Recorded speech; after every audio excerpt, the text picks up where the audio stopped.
¿Es Nahir Galarza víctima de violencia de género? ¿Está en lo correcto el sector del feminismo que defiende a Nahir Galarza?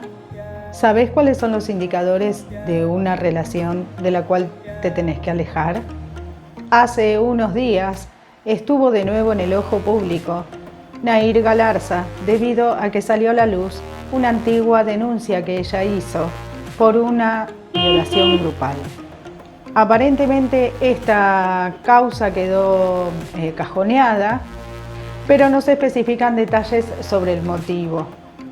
Ante esto, todo un sector del feminismo sale en defensa de Nahir Galarza diciendo que es una cuestión del patriarcado, que esta causa quedó cajoneada. Sin embargo, en esa misma entrevista pueden verse algunos indicadores desde el lenguaje corporal que nos mostrarían una falta total de emocionalidad en la declaración. Primero vamos a ubicarnos en contexto para quienes todavía no sepan o no lo recuerden. El caso Nahir Galarza, dato curioso, los casos se suelen nombrar por el nombre de la víctima y no del victimario. En este caso no ocurre eso. El 29 de diciembre de 2017, Nahir Galarza mata a su novio Fernando Pastorizo de 2 disparos, uno por la espalda y el otro de frente. Luego de este hecho, ella dice que fue a su casa, que no recuerda ni cómo llegó, y a partir de ese momento empiezan sus contradicciones. Desde decir que no lo había visto a que no eran novios, luego que sí eran novios, que lo vio pero que lo mató en defensa propia porque era víctima de violencia de género, y luego que se le escapó el disparo. Y ahí ya tenemos el primer indicador por el cual yo no te creo, hermana. Si bien es imposible recordar los hechos de manera cabal, perfecta, es imposible que 3 declaraciones cuenten 3 historias totalmente distintas. Ahí ya tenemos el primer indicador. Claramente hay mentiras implicadas. Pero esto va mucho más allá y es algo que cuanto antes y cuantas más personas lo puedan saber a tiempo, mejor. Y es que hay ciertos tipos de personalidad que son peligrosos y se muestran a sí mismos de entrada. El problema es la falta de información. Empecemos por el lenguaje corporal, el tono monocorde, la falta total de ansiedad, de vergüenza, la mirada desafiante, la falta de emocionalidad. No hay tonos emocionales en su expresión. En 2019, Mariana Fabiani le hizo una entrevista. Voy a dejar el link aquí debajo para que puedan verla completa, para que puedan observar todos los detalles que vamos a mencionar a continuación y que dan cuenta de que no se trata de un caso de violencia de género. Nahir tiene una mirada particular y que en muchos momentos se parece a estas miradas que vamos a ver a continuación.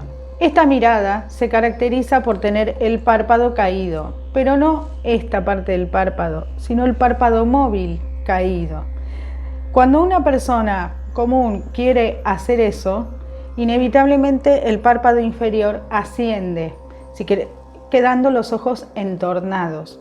Sin embargo, se ha visto este patrón en un montón de personas que han terminado cometiendo homicidios, feminicidios o masacres, que tienen el párpado superior móvil caído, dejando ver solamente la mitad del iris. La única forma en la que una persona que no presenta este rasgo característico puede lograr ese efecto es mirando hacia abajo, de manera tal que el párpado caiga. Pero con nuestra cara orientada perpendicular al piso, como generalmente la tenemos, se nos ve prácticamente el 75% o más del iris. Este rasgo lo han encontrado varios expertos en criminología. Con respecto al lenguaje corporal podemos ver la sonrisa desubicada, es decir, la sonrisa asíncrona, es decir, que no se corresponde con la situación que se está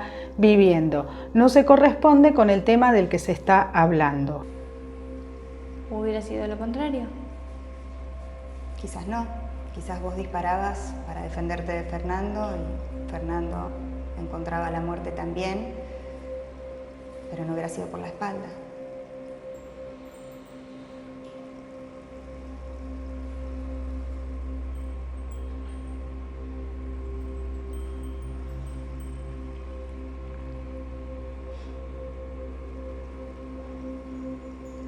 Otro detalle de su lenguaje corporal que podemos notar es que hace afirmaciones negando con la cabeza.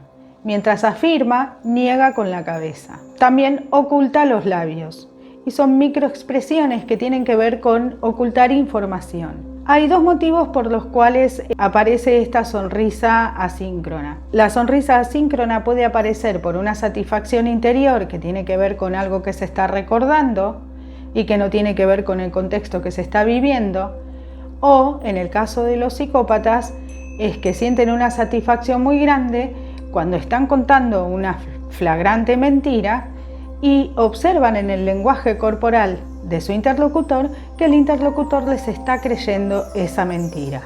No pueden ocultar su satisfacción. Y hubo casos muy famosos, como la madre esta en Estados Unidos, que había matado a sus propios hijos, y una de las cosas que llamaba mucho la atención en las entrevistas es que ella tenía este mismo tipo de sonrisa, mientras todavía nadie sabía que había sido ella la perpetradora del crimen. Con respecto a frases o expresiones orales, podemos ver que ella siempre, Nahir Galarza, siempre está responsabilizando a los demás y principalmente a Fernando. De hecho, en una parte de la entrevista dice textualmente: Fernando podía haber evitado todo lo que pasó. También se refiere al crimen como un fallecimiento, desligándose totalmente de la responsabilidad de lo que ella hizo. Y esto contradice mucho a lo que ocurre cuando una persona que es víctima de violencia actúa en defensa propia y la situación se va de las manos y termina cometiendo un homicidio. En general, las víctimas de violencia de género suelen ser muy culposas, no pueden soportar la angustia y la ansiedad que les genera lo que terminaron haciendo, porque no pueden creer que llegaron a esa instancia. Entonces suelen tener mucha angustia, cosa que Nahir Galarza no muestra en ningún momento. Otro indicador que nos mostraría que esto no se trata de un caso de violencia de género es las constantes mentiras. Una vez que Nahir Galarza comienza a cumplir la condena, dice varias mentiras a lo largo de su estadía en la cárcel. La primera fue en que estaba embarazada, con lo cual la trasladaron a un pabellón para mujeres embarazadas y luego se terminó verificando que nada que ver. Otro fue el intento de violación. Acusó a una compañera de estar obsesionada con ellas.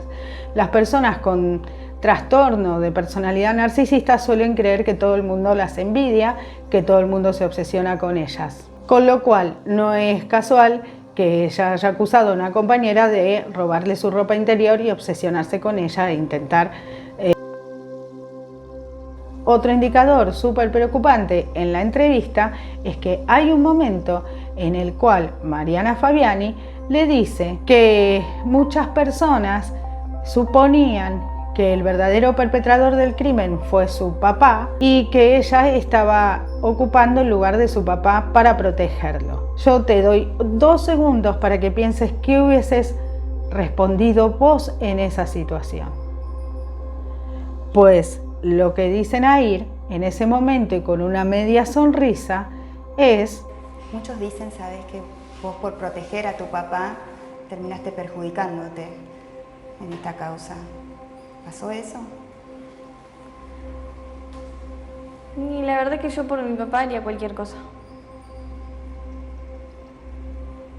¿Aún quizás tener que soportar una perpetua? Sí. Y si pensamos en las implicancias de esta frase, es que a ella no le importa ni siquiera implicar a su propio papá, porque en caso de ponerse en el lugar de su padre para protegerlo, jamás diría eso en cámara. Otra conducta preocupante y que muestra cómo miente y manipula son las transgresiones permanentes a la norma. Desde un intento de huida, cuando fue el momento de las PASO, ella armó un muñeco. Después dijo que era un chiste. Otra transgresión a la norma es el uso de tecnología y además la ostentación del uso de esa tecnología que ella obtuvo de manera ilegal dentro de la cárcel y cómo lo ostentó posteando en Facebook fotos con una mujer que está cumpliendo condena por el asesinato de su propia hija de 2 añitos de edad. Lo cual me lleva al siguiente punto, que es la victimización. En ese post en Facebook, ambas mujeres se muestran como víctimas y que son juzgadas injustamente por la sociedad. Me pregunto yo si todas las personas que defienden a Nair Galarza y que creen su versión de la violencia de género no están en realidad siendo víctimas de un sesgo cognitivo que se llama efecto halo. Los sesgos cognitivos son atajos intelectuales que utiliza nuestro cerebro para ahorrar tiempo en la gestión de todos los pensamientos.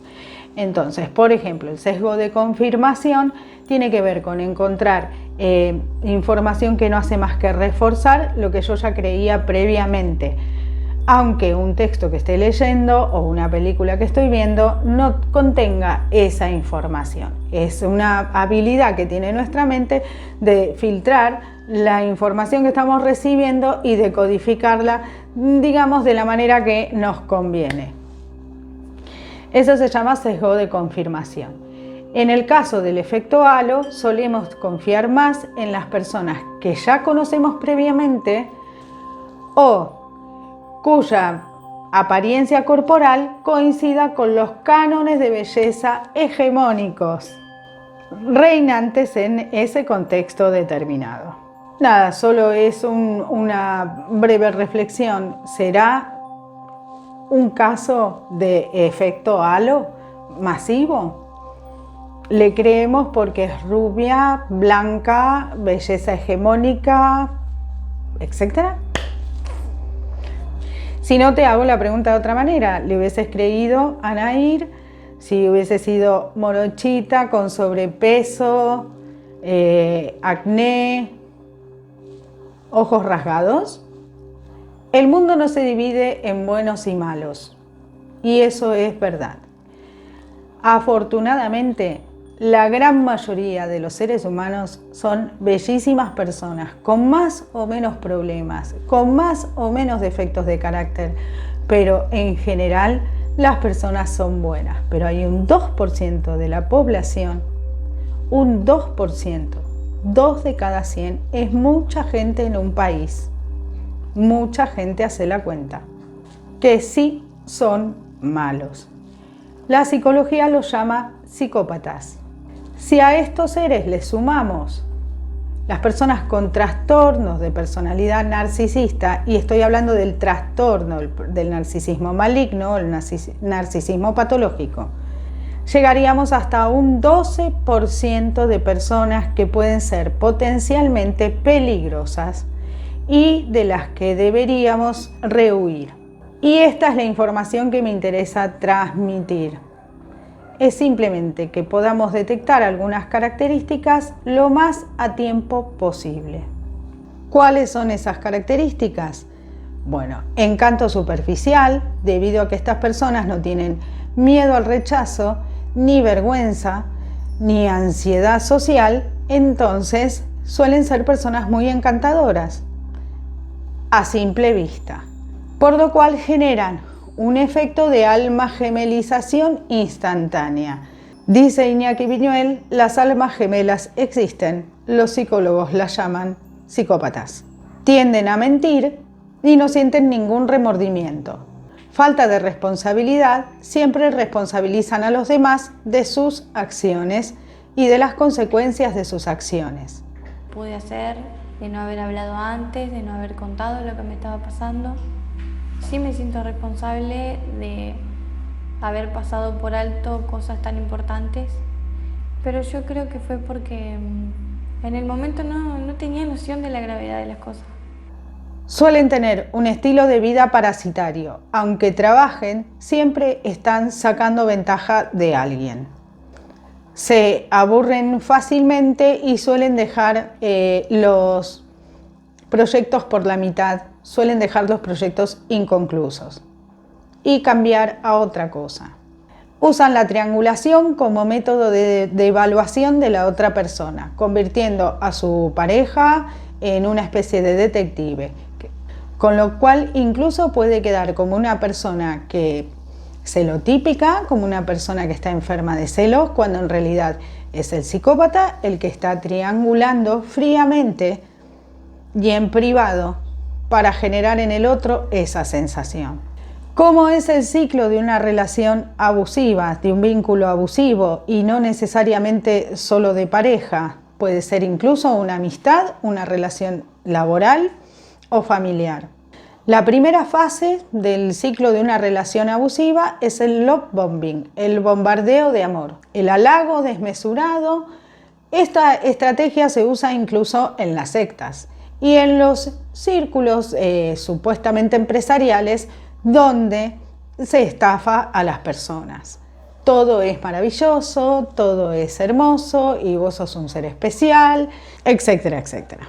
Creo que ya o se te están cruzando un par de nombres por la cabeza. También puede ser por medios económicos, pues siempre se está ofreciendo algo. Pueden ser regalos y por supuesto muchos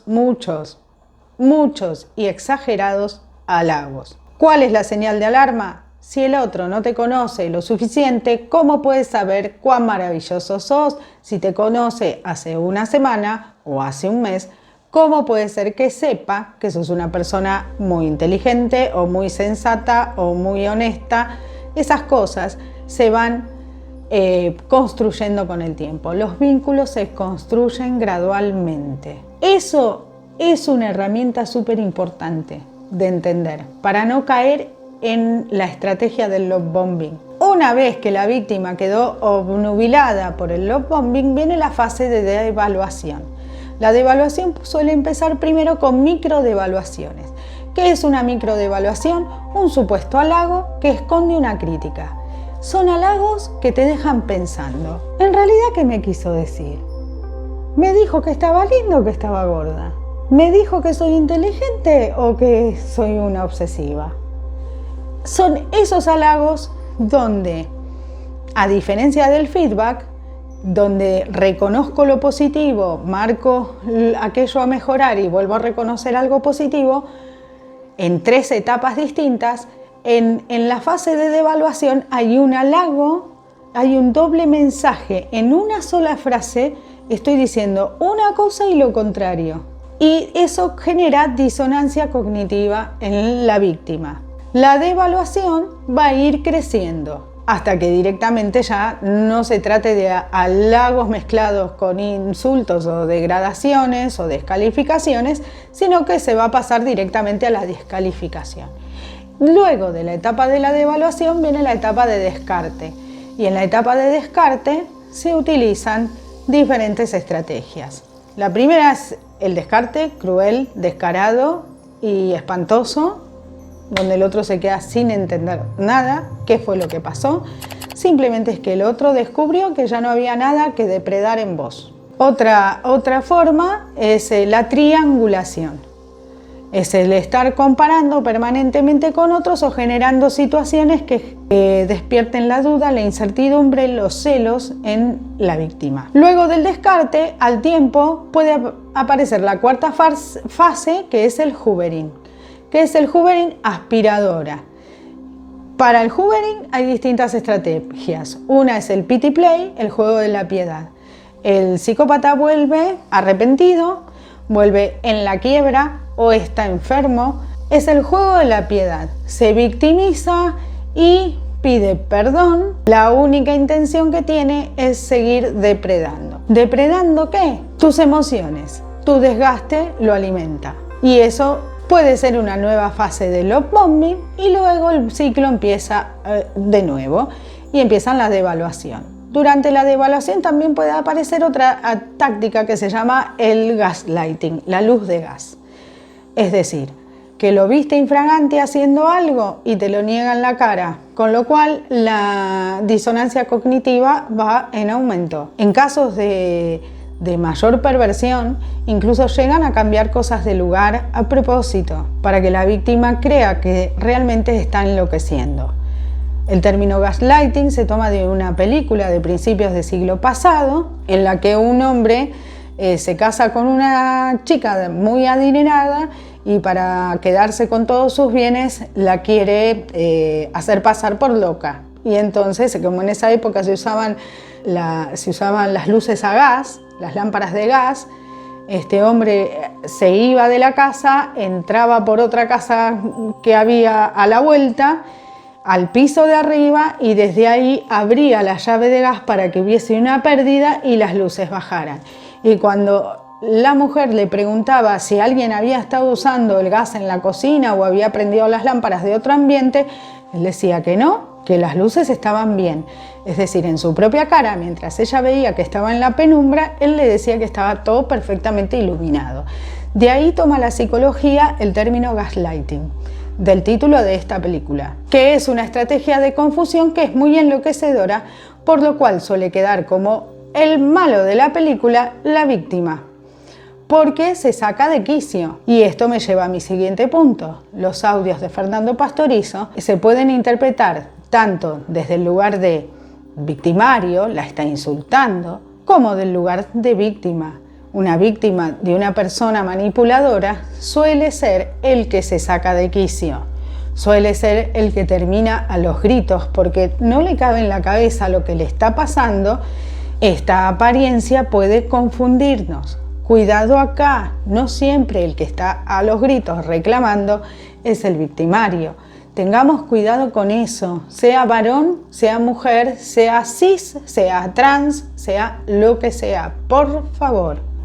Bueno, ¿y cómo se puede salir de una situación, una relación, un vínculo con una persona manipuladora o peligrosa? ¿Por qué digo manipuladora casi como sinónimo de peligrosa? Porque se manipulan los objetos, no las personas. Se manipulan los objetos.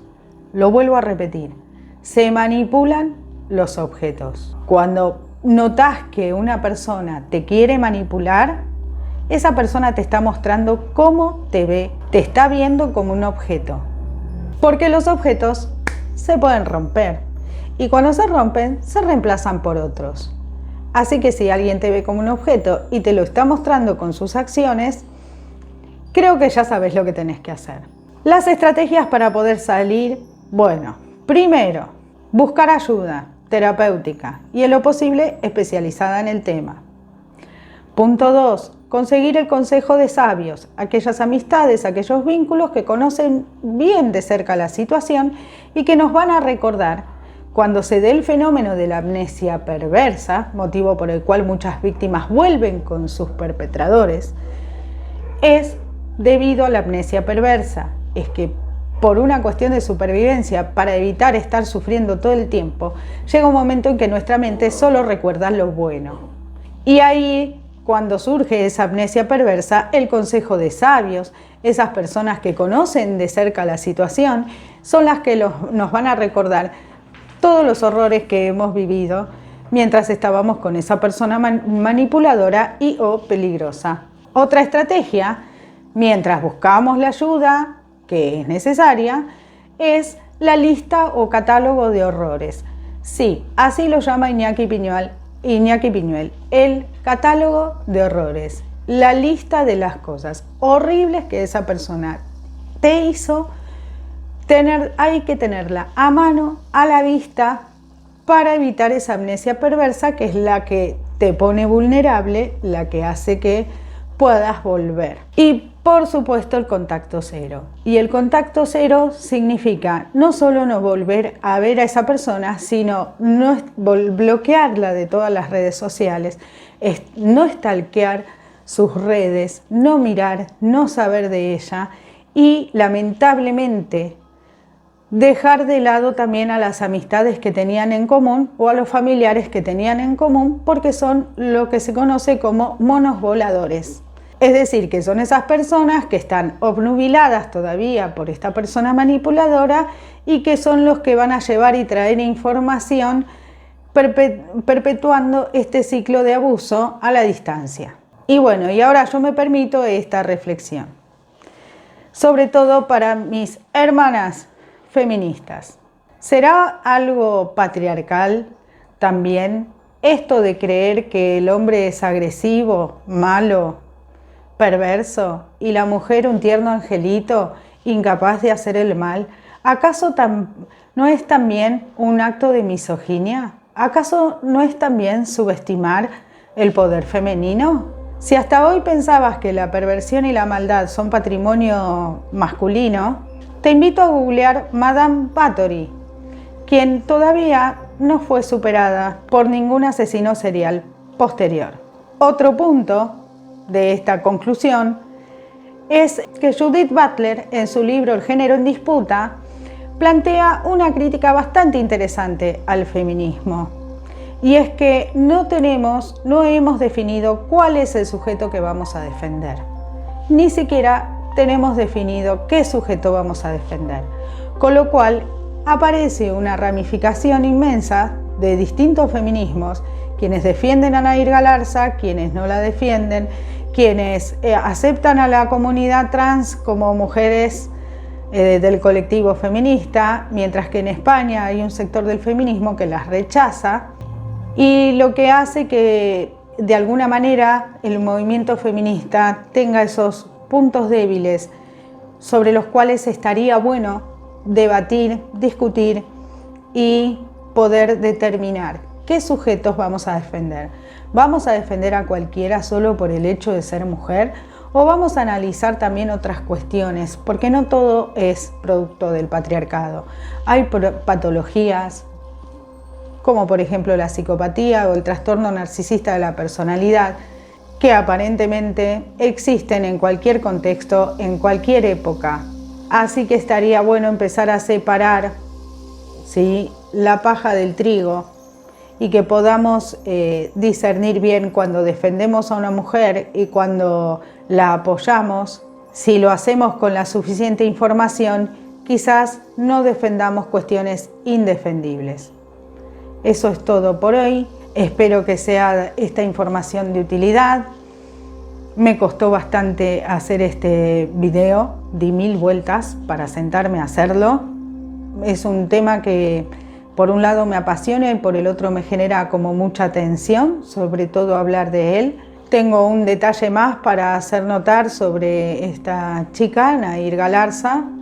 Si podemos observar las fotos antes de que fuera detenida, prácticamente en ninguna foto está sonriendo, mientras que en todas las fotos que se saca a partir del momento en que empieza a cumplir la condena, está con una sonrisa muy plena. Eso es una provocación. Desde mi punto de vista, es mi humilde opinión, esta provocación encaja perfectamente con otra que hizo durante la entrevista, que es en el momento en el que ella dice que hace una vida normal, que la vida no se termina en una cárcel, y esto se suele llamar silbato de perro, es una provocación velada. Yo te pido por favor que te imagines, te pongas en la piel de los familiares de Fernando Pastorizo y escuches a la persona que le quitó la vida diciendo: la vida no se termina en una cárcel, yo hago una vida normal, me levanto a la hora que quiero, estudio, trabajo, miro películas, lo único que me molesta es no poder salir los fines de semana con mis amigas. Y todo eso dicho con una sonrisa. Quisiera que te pusieras en la piel de esta familia más allá de cualquier cuestión ideológica, que podamos ver un poquito más allá. Es muy importante para no dejarnos engañar. Yo, Nair, no te creo. Eso es todo por hoy. Te mando un beso grande. Si te parece útil esta información, la podés compartir, sobre todo si ves que alguien está en riesgo. Recomiendo este libro, Amor Cero, de Iñaki Piñuel, el máximo referente de habla hispana, tratamiento de estrés postraumático a víctimas de psicópatas integrados. No todos los psicópatas llegan a delinquir, pero dejan un tendal espantoso a su paso. Llegan a victimizar entre 60 y 70 personas a lo largo de su vida. Eso es mucho daño en el mundo. Así que te pido por favor que si te parece de utilidad, compartas esta información, y me gustaría saber qué pensás vos. Deja en los comentarios cuál es tu punto de vista con respecto a este caso. Y sin más que decir, te mando un beso grande y deseo de todo corazón que seas infinitamente feliz. Chau, chau.